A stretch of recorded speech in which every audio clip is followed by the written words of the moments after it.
our yoga experience was a good one because we had a great teacher ensuring what we were doing was correct. Yes, but for many people who buy a DVD and then you try it at home, there's nobody around to show you how it's done. So our wonderful instructor, Jen, come here, dear, is here to teach us some basic yoga positions and how to help you avoid the most common mistakes. So thanks for coming in this morning. We're beginners. Yes. Well, I'm a beginner. Okay, so how should we get started? Okay, I brought a few poses to sort of address this sedentary lifestyle. We sit at our computers, we sit on the, we're at the wheel. All right. So we have so much stress in our lives. This is something about relieving stress. This is, speaking to the stress, breath is the very first thing. Okay. So no fancy pose, bring your awareness to your breath. Okay. Deep breath in through the nose, out through the nose. And then you can just simply interlace your fingers behind your back. If this isn't accessible for you, grab a tie or a strap or a towel or anything you might have at home. We're right there with you, girl. And then deep breath in, knuckles down, so you start to broaden across your shoulders. So this kind of combats this sedentary. Okay. Deep breath in, and then as you exhale, bend through your knees and start to bow forward. So bend deeply enough through your knees so that you don't have a rounding in the back. And then just let your hands fall away from your back. Okay. So you've got some opening in the shoulders here.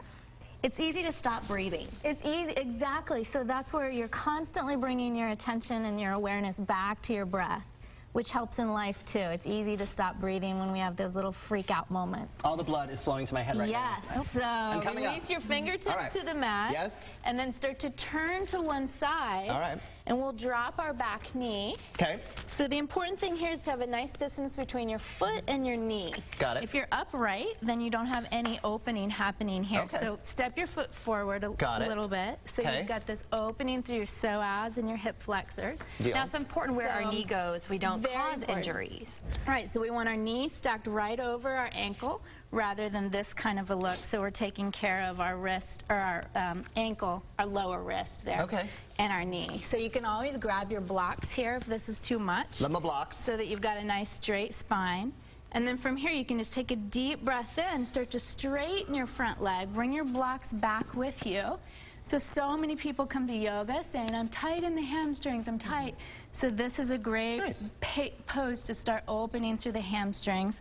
So make sure your hip is right over your knee. And this is great for runners. Great for runners. Both of these are great for runners. This is the old runner's stretch right here. And then we go into, what's this pose called? So this is called half splits. Half splits. We want to make sure we have a nice long spine. As soon as you start to round in your spine, you take any opening out of the hamstrings. So you can draw your sitting bones back. Yeah, feel that? Half splits, feels good. So much different. I would totally do the full splits right now, but I don't want to show off, so. We don't want that. No, yes. So from here, let's just make our way to a seat. This is another really great pose for runners. We call this breathing pigeon. So you can come all the way onto your back. Breathing pigeon, all right. Cross an ankle over your knee, so you start to open. Yes, good. So important here that you're opening from the hip rather than the knee. And then take your hand and thread it through this hole. Start to lift your bottom foot.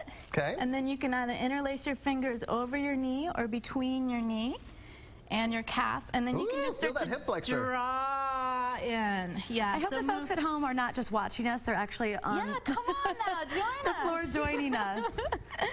So you should move slowly enough here that you're really moving mindfully and making sure you're rotating. Well, I wish we could keep doing this, but we actually have to wrap things up. We'll continue between the commercial breaks. Is that all right? Yeah, we're going to move into Shavasana. Jen, thank you so much for coming on the show. We love it. We felt so great leaving your class. Oh, I'm glad. That's what it's about, how you feel afterwards.